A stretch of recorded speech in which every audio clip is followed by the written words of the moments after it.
head, neck, hair, ears, drop and tympan of the ears, eyes, eye fringes, iris of the eye, eyebrows, the waking or sleeping of the lids, mouth, tongue, lips, teeth, roof of the mouth, jaws and the jaw hinges, nose, nostrils of the nose, and the partition, cheeks, temples, forehead, chin, throat, back of the neck, neck slew, strong shoulders, manly beard, scapula, hind shoulders, and the ample side round of the chest, upper arm, armpit, elbow socket, lower arm sinews, arm bones, wrists and wrist joints, hand, palm, knuckles, thumb, forefinger, finger joints, fingernails, broad breast front, curling hair of the breast, breastbone, breast side, ribs, belly, backbone, joints of the backbone, hips, hip sockets, inward and outward round, man balls, man root, strong set of thighs, well carrying the trunk above, leg fibers, knee, knee pan, upper leg, underleg, ankles, instep, football, toes, toe joints, the heel. Having calculated close, I find no sweeter flesh than sticks to my bones. Re-embodied here in Manhattan with you.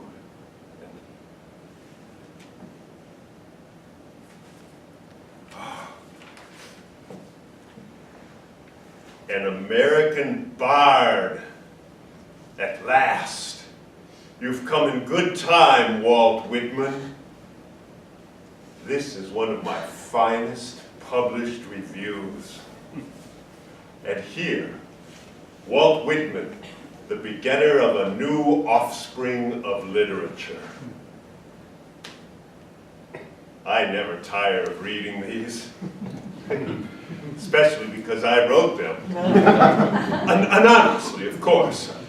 Seriously, during my lifetime, I defended myself. I had to.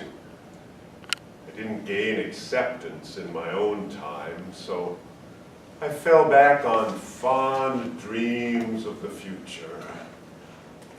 And that future is here. Now.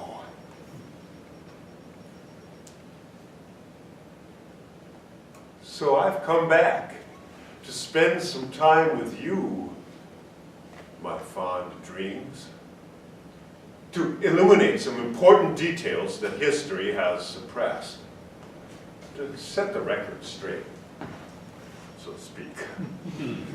Given all that's transpired since 1892, this is necessary. I mean, we've made a great deal of progress since my death, but not always easily. For example, in 1957, a great new bridge opened across the Delaware River between Camden and Philadelphia. Have any of you crossed this bridge?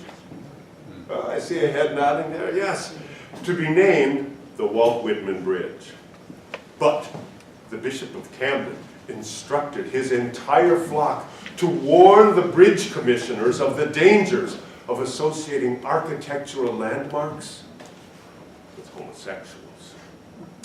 My supporters rallied. One fought back with, "We can prove that Walt Whitman was a great poet. Can you prove he was a homosexual?" Another countered with, "If the church is so intent on not associating architecture and homosexuals, they ought to tear down the Sistine Chapel." We prevailed then, as now. And today,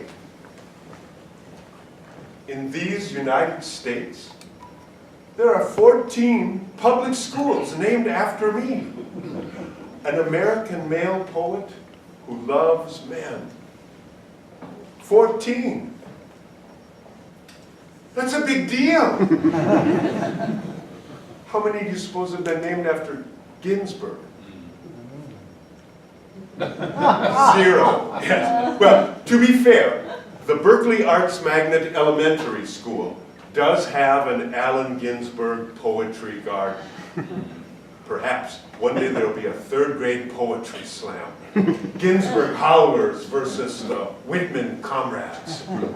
Can't you just hear choral readings of "I saw the best minds of my generation destroyed" versus "I sing the body electric"? Forgive me, I digress. I'm dreaming of the future again. Back to amending the record. This is no book. Who touches this? Touches a man. Is it night? Are we here alone? It is I you hold and who holds you. I spring from the pages into your arms. Are you startled to find me suddenly in your arms? We didn't get to where we are now by following etiquette. I am a dreamer, a schemer. I feel 100 realities in me that words are not yet formed to represent. The words do not exist for me to write my life. So I invent, trusting that when language is needed, the words follow. I had a vision of changing the world with my words. And I believe that men like me will gradually get to be more and more numerous, and then the words will follow. Words like manly friendship, the unfolding word of the ages, a word of the modern, and a password primeval, allowing me to speak in forbidden voices, stripping away veils. I was not alone suffering this lack of language. The young men of these states are possessed of a wonderful tenacity of friendship, passionate fondness for their friends, and always a manly readiness to make friends. But they possess remarkably few words for the friendly sentiments. Such words do not thrive amongst the muscular classes. There are words that the muscular classes actually have an aversion for. They never give words to their most ardent friendships. I live surrounded by men as mute as me. And yet I believe that the main purport of these states is to establish a superb friendship previously unknown. It waits, latent in all men. So, how was I going to coax out that latent, always waiting something?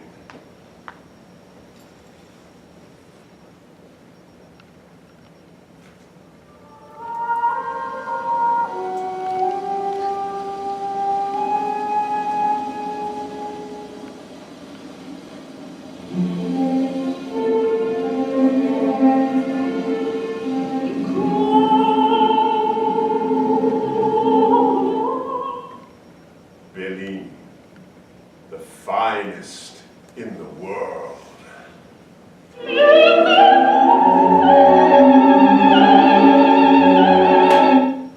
I became as bold as a Bellini's soprano. I too am not a bit tame. I too am untranslatable. I sound my barbaric yawp over the roofs of the world. How is that for a great phrase? Barbaric yawp. You won't find yawp in Noah Webster. He goes right from yawning to yaws. Let's begin a poem together. I like to start with lists. We'll include everything. We'll even make things up. I'll show you what I mean. Pay close attention. Sometimes, with one I love, I fill myself with rage for fear I effuse unreturned love. But now I think, there is no unreturned love. The pay is certain, one way or another. Doubtless, I could not have perceived the universe or written one of my poems if I had not freely given myself to comrades, to love. Did you catch that? To comrades? Comrades, into our list.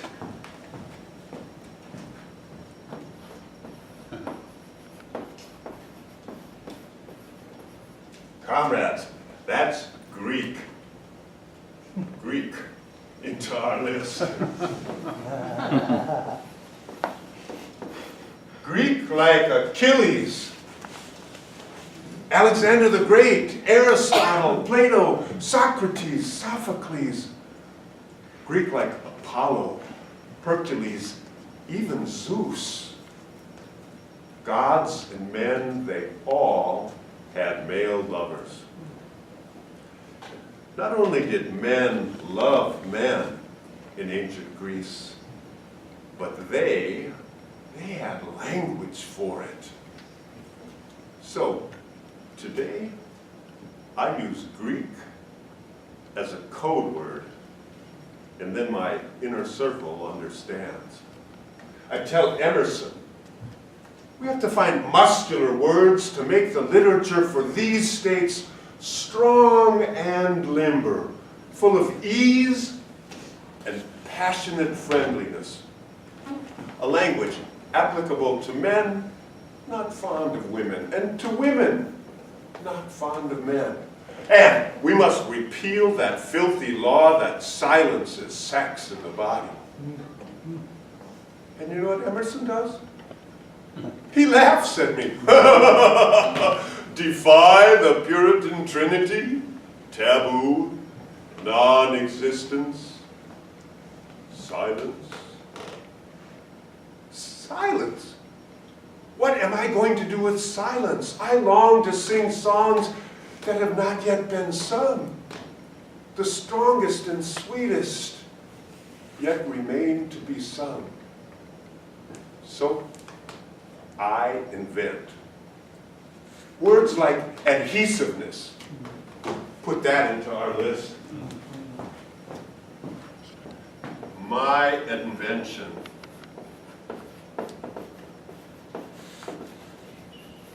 Adhesiveness.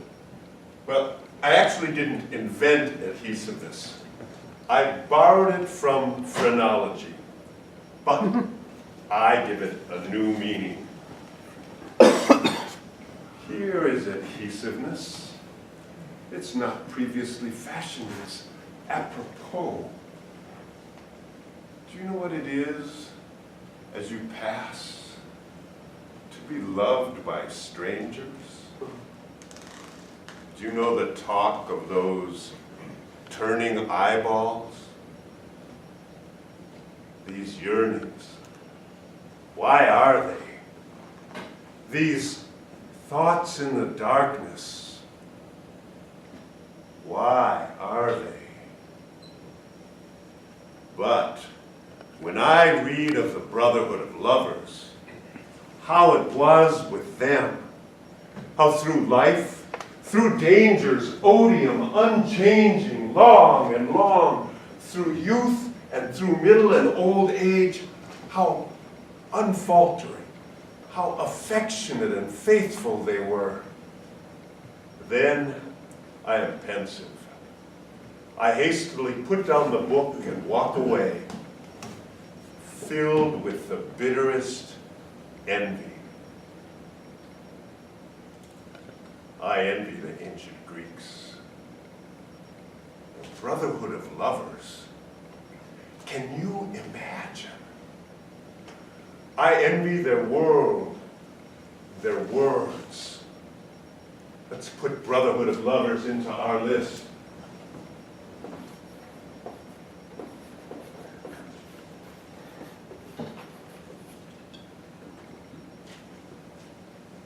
How did we become so bereft of words?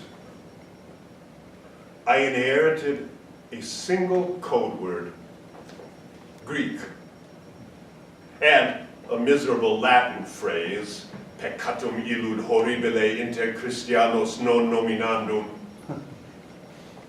I heard a laughter or two. Some of you have studied Latin? Yes? Would you like to help me translate it? Peccatum, sin. Illud horribile, so horrible. Inter Christianos, amongst Christians. Non nominandum, not named. The sin so horrible that Christians do not speak its name.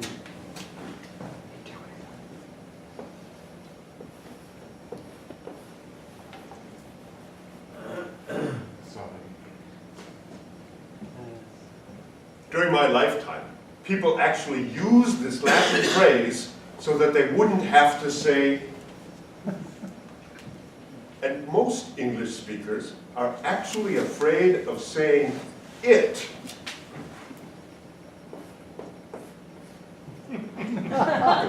Lest ideas spread to people who would not have had them had they not heard our words. The esteemed jurist, Sir William Blackstone, says of, "The very mention is a disgrace to human nature." Listen to the silence. Who dares defy this? Jeremy Bentham writes, "I have been tormenting myself for years, trying to find sufficient ground for treating sodomy with the severity with which it is treated by all European nations. I find none." Bravo, Jeremy Bentham! Bold convictions, and only one generation after Blackstone. Unfortunately, Mr. Bentham, you wrote this, but you never published it. On with our history lesson. These are the words of the Reverend Francis Higginson, written in his journal on board the ship Talbot, sailing for New England.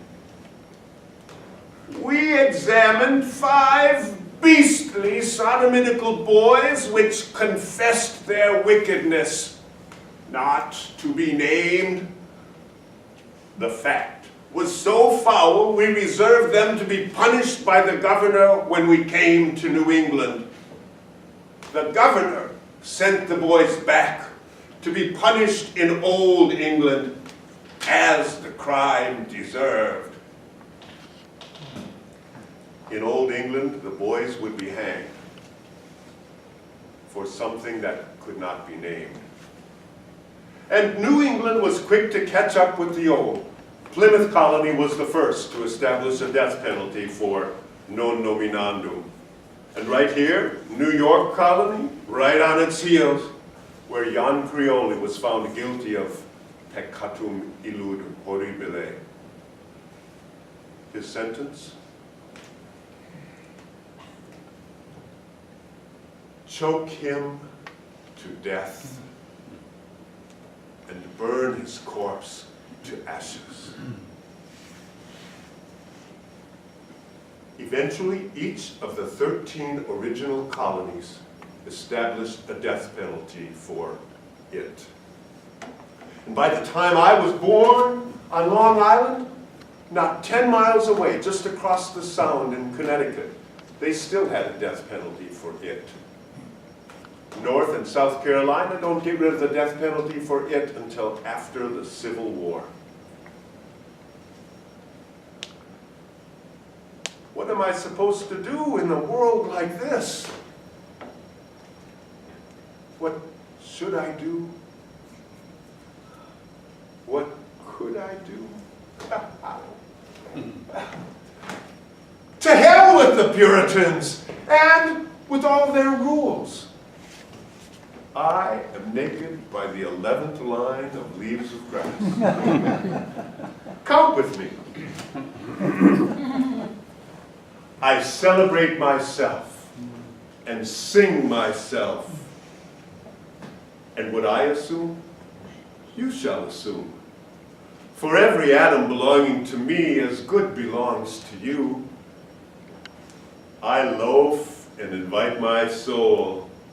I lean and loaf at my ease, observing a spear of summer grass. Houses and rooms are full of perfumes. The shelves are crowded with perfumes. I breathe the fragrance myself and know it and like it. The distillation would intoxicate me also, but I shall not let it. The atmosphere is not a perfume. It has no taste of the distillation. It is odorless. It is for my mouth forever. I am in love with it. I will go to the bank by the wood and become undisguised and naked. I am mad for it to be in contact with me. The Puritans would outlaw nude bathing, thereby making me illegal in my own poem. And they're not alone. Here, yes, the police in Brooklyn pounce on parties of young men, arrest them, carry them to the station house. The frightful crime? Bathing. And the mayor of Camden has forbidden the boys to bathe in the river, something objectionable in stripping off their clothes and jumping in the water. To recompose myself, I go to the opera.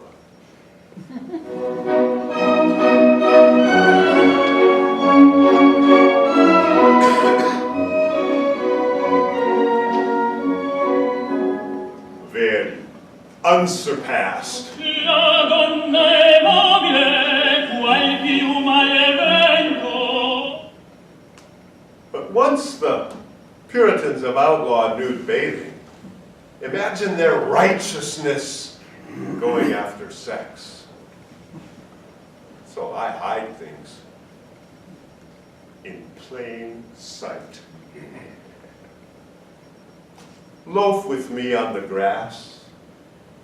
I mind how we lay in June, such a transparent summer morning.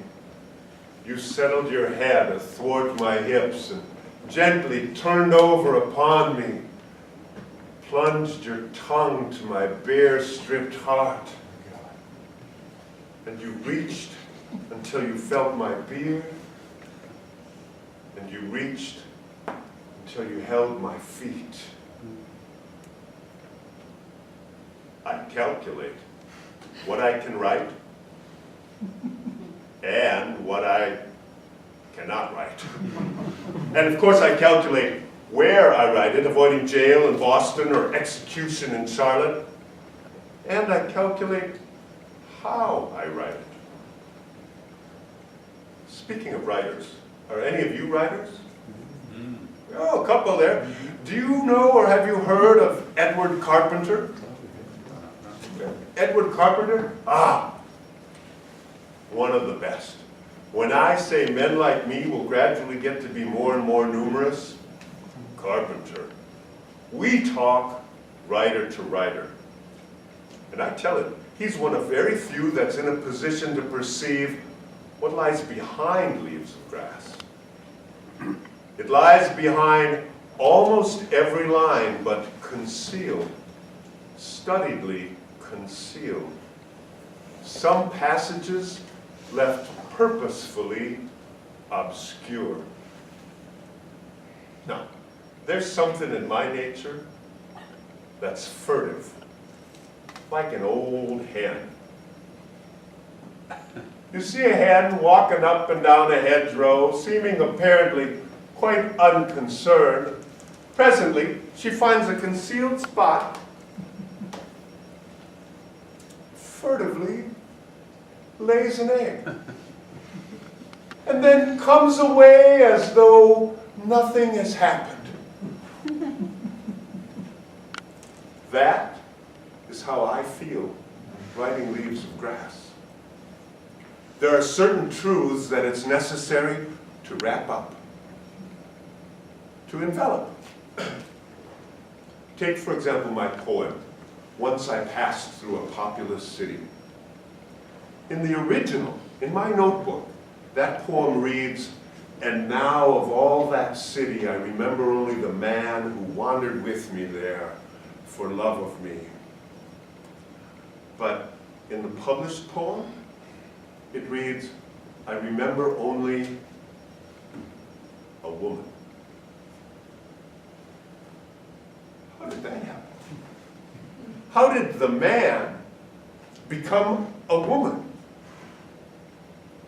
You suppose it was my faulty memory? Or maybe my fear? Un travesti, perhaps a counter-tenor? Pressure from my publisher? Well, if you had to choose one of those, which would you choose?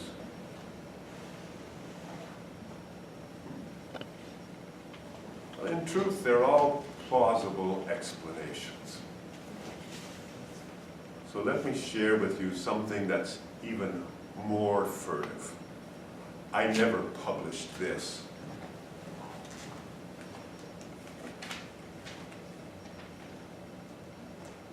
Fierce wrestler, do you keep your heaviest grip for the last? Will you sting me most even at parting? Will you struggle even at the threshold with spasms more delicious than all before? Does it make you ache so to leave me? Do you wish to show that even what you did before was nothing to what you can do? Or have you and all the rest combined to see how much I can endure? Pass as you will. Take drops of my life, if that's what you're after. Only pass to someone else, for I can contain you no longer. I held more than I thought. I did not think I was big enough for so much ecstasy, or that a touch could take it all out of me. I get a little bothered just reading this again. But if I won't publish this, how dare I criticize Bentham for lack of courage? Very well, I contradict myself. I am large. I contain multitudes, and I must protect myself. I am a fierce wrestler, and I am a furtive old hen. My survival requires the art of writing in code. Give clues and hide things at the same time. I'll show you. Among the men and women the multitude. I perceive one, picking me out by secret and divine signs, acknowledging none else. Some are baffled, but that one is not. That one knows me. Lover and perfect equal, I meant that you should discover me so by my faint indirections. And I, when I meet you, mean to discover you by the like in you. Lover and perfect equal. Let's put that into our list. Would you like to see some photographs of my lovers? Yes, I see a head nodding. Oh, there we go. There's Harry Stafford, Harry, and Bill Duckett, and Warren Fitzinger. Yes. Now, Bill and Warren aren't really technically my lovers. Both fine young men, but not technically my lovers. Peter Doyle. Pete the Great. Are you ready for a love story? We met in the capital city. My brother George was wounded in battle and I went to help. George quickly recovered and moved on, but the need in Washington was so great, I stayed and I met the love of my life. Oh, it's a curious story. We fell to each other at once. Pete was a conductor, a streetcar driver, and the night was stormy, awful. I had my blanket wrapped around my shoulders like an old sea captain. It was a lonely night. I was the only passenger. So Pete decided he'd come inside and talk to me. Something in him made him do it. Well, actually, something in me drew him that way. And something in him had the same effect on me. Anyhow, he came inside and we were familiar at once. He put his hand on my knee and we understood. I didn't get out at the end of the line. In fact, I rode all the way back with him. And from that moment on, we have been the biggest sort of friends. I remember so many fine moonlit nights walking up and down the Potomac shores over these perfect military roads, hard and smooth.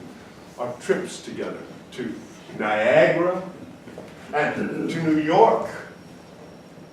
Seeing Donizetti's Poliuto.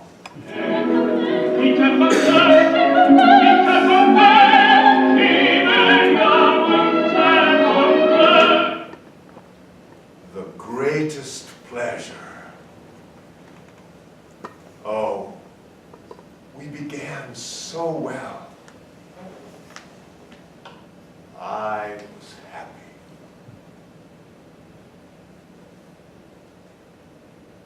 Most of the time. I did have my spells. Do any of you ever write yourself advice?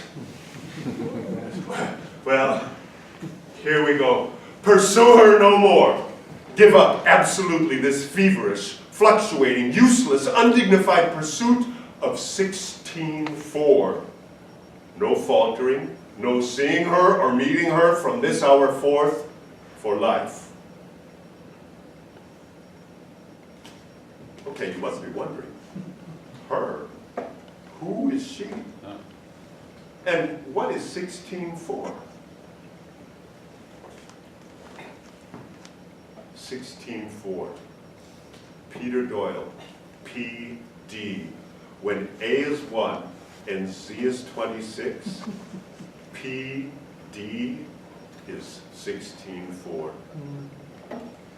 She is Peter Doyle, is 16-4. All right then, but then why? Why these puzzles? Why erase him and write her?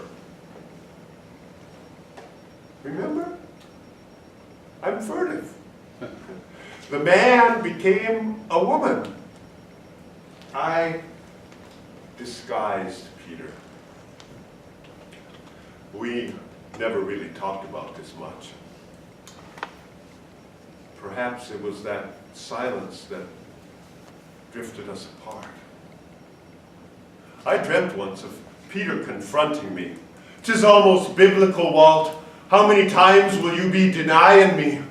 "It's not to deny you, Peter. It's to preserve our lives, to preserve the leaves. I write with reference to being far better understood than I can possibly be now.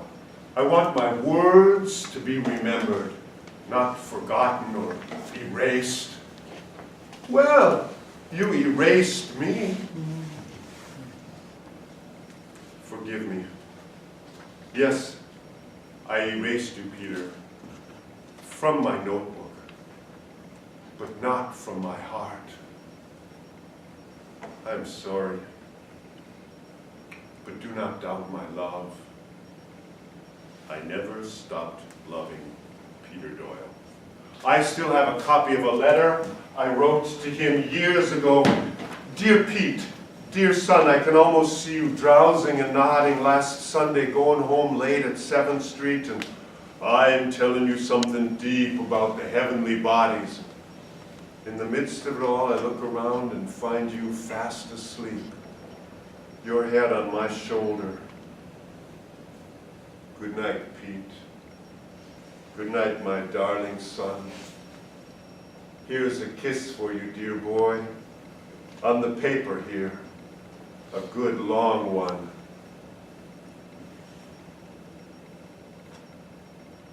I imagine you with your arm around my neck saying, "Good night, Walt. Good night, Pete." My love for Peter preserved on paper.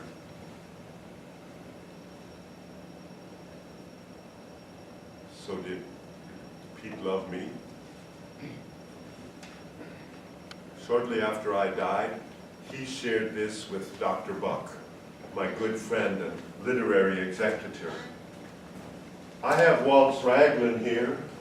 I now and then lay it out, put it on, lay down and think I'm in the old times.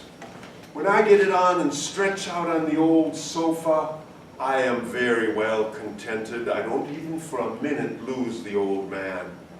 He's always nearby. It's like Aladdin's lamp. When I am in trouble, in a crisis, I ask myself, what would Walt have done under these circumstances? And whatever I decide Walt would have done, that I do. Love on paper. It does bring back memories.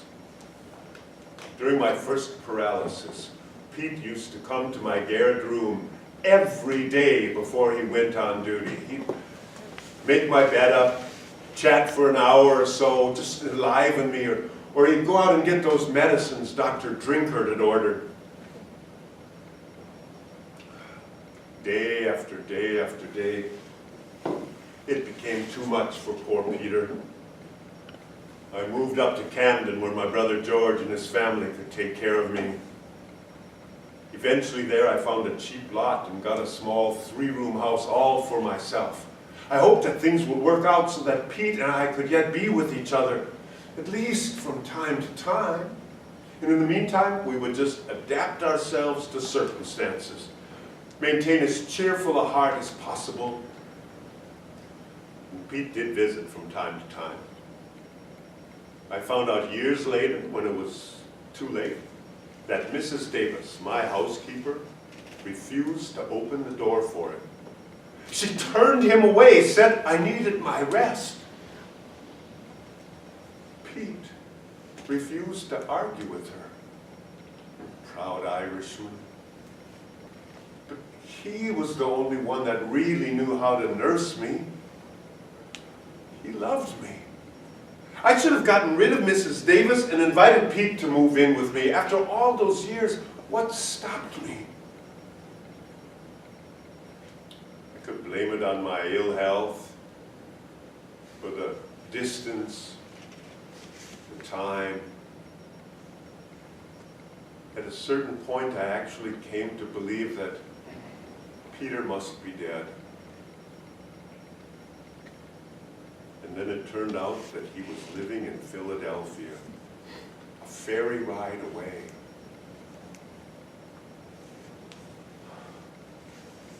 A certain sense always comes crushing. One happiness I've missed. Friend, companion.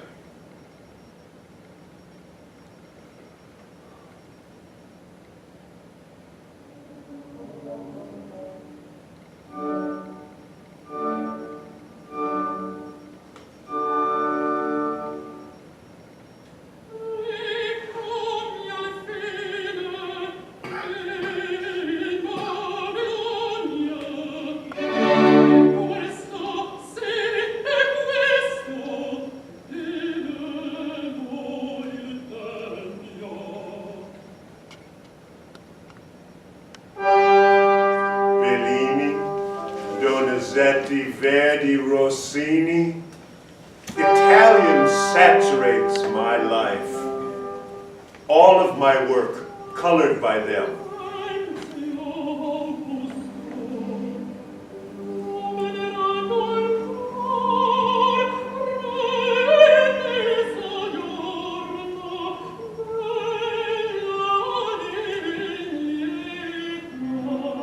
A real musician, a philosopher musician, could put his finger on this anywhere in the text.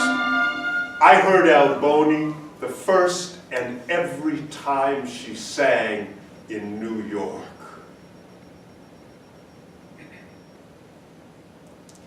When I heard at the close of the day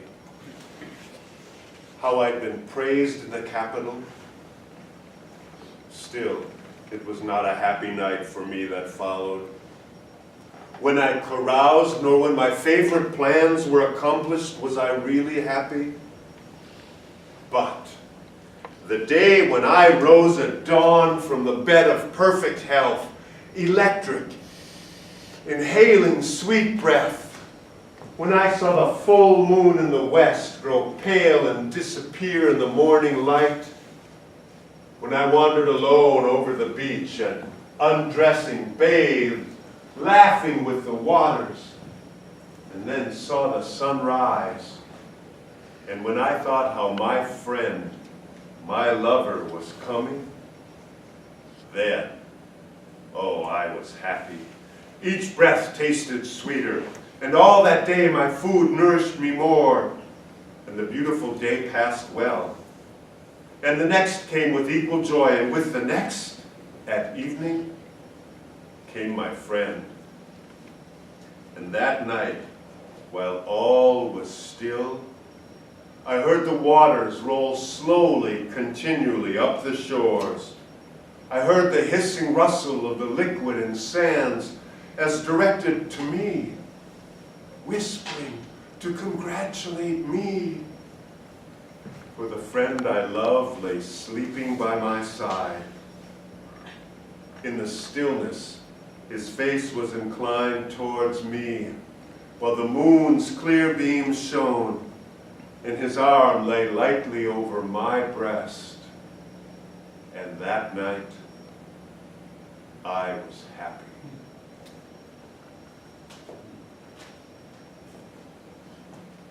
From the Calamus poems, inspired by love. Did you enjoy that? Mm-hmm. Yes. Are you Greek? Oh, this painting could get you in a lot of trouble with Anthony Comstock and his pack of Methodist smut-hounds.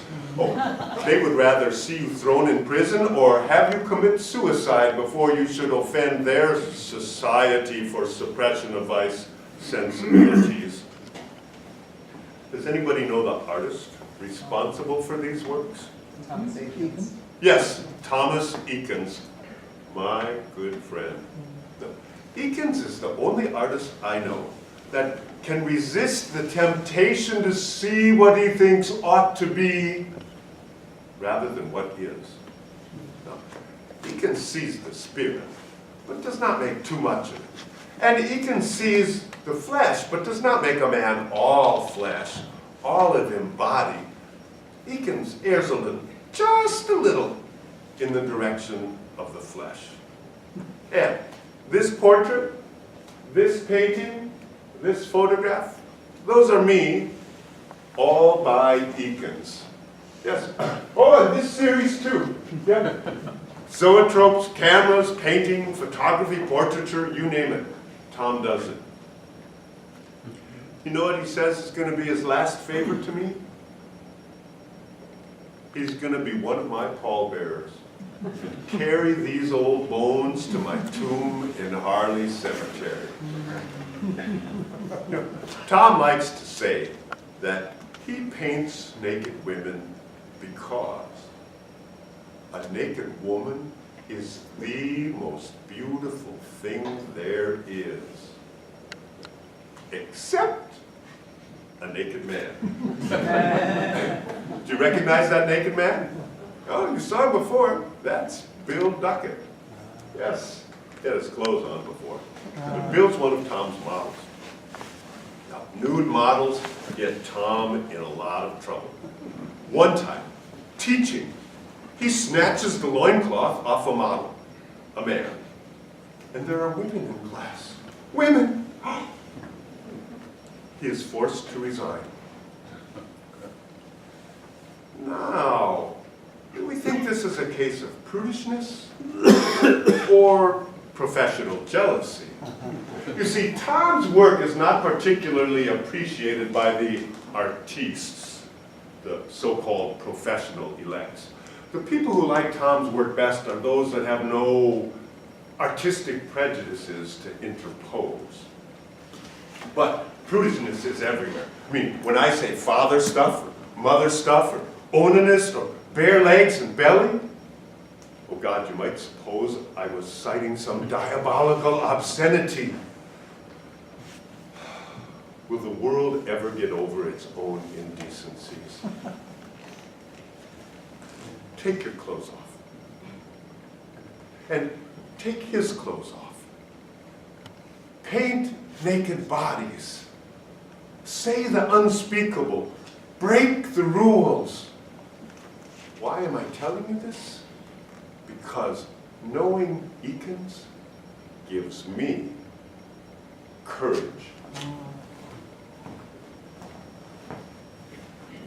28 young men bathe by the shore. 28 young men, and all so friendly. 28 years of womanly life, and all so lonesome. She owns the fine house by the rise of the bank. She hides, handsome and richly dressed, aft the blinds of the window. Which of the young men does she like the best? Ah, the homeliest of them is beautiful to her. Where are you off to, lady? For I see you. You splash in the water there, yet stay stock still in your room. Dancing and laughing along the beach came the 29th bather. The rest did not see her, but she saw them and loved them. The beards of the young men glistened with wet. It ran from their long hair. Little streams passed all over their bodies. An unseen hand also passed over their bodies. It descended tremblingly from temples and ribs. The young men float on their backs. Their white bellies bulge to the sun. They do not know who seizes fast to them. They do not know who puffs and declines with pendant and bending arch. They do not think whom they souse with spray. Courage. Knowing Emerson also gives me courage. Whosoever would be a man must be a nonconformist. America is a poem in our eyes, and it will not wait long for meters. Well, meter be damned. Wait no longer, America. 4th of July, I mailed a copy of Leaves of Grass to Emerson. This letter came back to me in the mail. Dear Sir, Leaves of Grass, the most extraordinary piece of wit and wisdom that America has yet contributed. I have great joy in your free and brave thought. I find incomparable things said incomparably well. I greet you at the beginning of a great career. R.W. Emerson. Well, I was simmering, but Emerson brought me to a boil as soon as I could. I republished the Leaves of Grass, a second edition, and on the spine, I stamped in gold, I greet you at the beginning of a great career, R.W. Emerson. I included the entire letter in the back and my response to him. And there were some new poems and a few reviews. Now, there are those who say I should have asked him first. What do you think? Would you have asked first? Well, it's all water under the bridge at this point. And it did not sever our bond. In Boston, we discussed the 3rd edition of Leaves of Grass. I had 2 new sections of poems. The Calamus poems about Greek love, and the Children of Adam poems about man-woman love. Emerson thinks I should get rid of the Children of Adam poems. He has objections, no, neither moral nor literary, but with an eye toward my success. He thinks the book will sell, but for sex. I should eliminate certain objectionable poems. Now, he offers no spiritual argument against the book. Give it a chance to be seen. That's his contention. But he does not see that if I cut the sex out, I might just as well cut everything out. The full scheme would no longer exist. It would be violated in its most sensitive spot. I need those man-woman love poems to embrace all sex, to include everything. Sex. Sex. Sex. Whether you sing or make a machine, or go to the North Pole, or love your mother, or build a house, or black shoes, anything at all. It's sex. Sex. Sex is the root of it all. Sex, the coming together of men and women. Sex. Sex, always imminent. Now, here with us, discredited, not suffered, and rejected from our heart, but still sex. Sex, the root of all roots, the life below the life. It's the thing in my work that has excited the roundest opposition, the sharpest venom, slander from those that consider themselves the custodians of the morals of the world. And Emerson mostly understands. He's the one that coined the Puritan Trinity: taboo, non-existence, silence. You know, Emerson did ask me once, do you fear now and then that your freedom, your ease, your nonchalance with men will be misunderstood? Do you misunderstand it? No, I see it for what it is. It's beautiful. I remember the first time Emerson came here to New York, not far from here, to visit me. It was at Pfaff's on Broad, no, it was at the Fireman's Hall on Mercer Street. Yes, that's where it was. Oh, many a man caught his eye there. The talk of those turning eyeballs. Emerson said it reminded him of how he was distracted by his young friend Martin Gay. Emerson is Greek. And so is our friend Thoreau. Yes, Henry David's civil disobedience, Thoreau. I see some skeptics out there. Don't take my word for it. Read his journals. Now, I loved Manhattan, and he loved Walden Pond. But we shared Greek views, and he wrote this. We ought to rejoice greatly in Walt Whitman, how they must shudder when they read him. He's awfully good. Not everybody liked him. Walt Whitman is as unacquainted with art as a hog is with mathematics. That was anonymous, but from London. Just one of scores of my literary critics. Sticks and stones. There are those who would seriously break my bones, like Secretary of the Interior James Harlan. He finds a copy of Leaves of Grass in my desk at the Bureau of Indian Affairs and fires me. Like Boston District Attorney Oliver Stevens, together with Massachusetts Attorney General Marston and the Society for Suppression of Vice. They informed me that if I republished the Leaves in Boston, they will have it declared obscene. Obscene! Oh, we argued back and forth. My publisher jumped in the fray. Ultimately, they told us 2 poems absolutely must go. The first, To a Common Prostitute. The title. The title alone stopped them. And the second was called A Woman Waits for Me.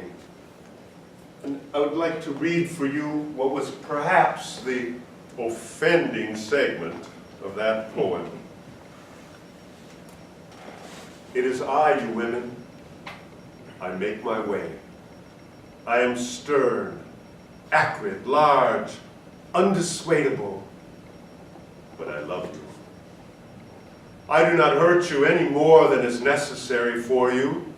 I pour the stuff to start sons and daughters fit for these states. I press with slow, rude muscle. I dare not withdraw till I deposit what so long has been accumulated within me. Through you I drain the pent-up rivers of myself. In you I wrap 1,000 onward years. We avoid the censors by shipping the plates to the city of brotherly love and publishing there. Meanwhile, back in Boston, I am officially banned, just like Emerson warned me. But Harvard Library has a copy of Leaves of Grass, and they have stamped it with 2 blue stars, keeping it with all the other taboo books under lock and key, safely away from the students.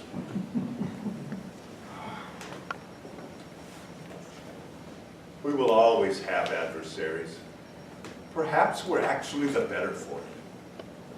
I believe I am more resolute because all have denied me than I ever would have been had all accepted me. Being banned in Boston certainly sold a lot of books for me.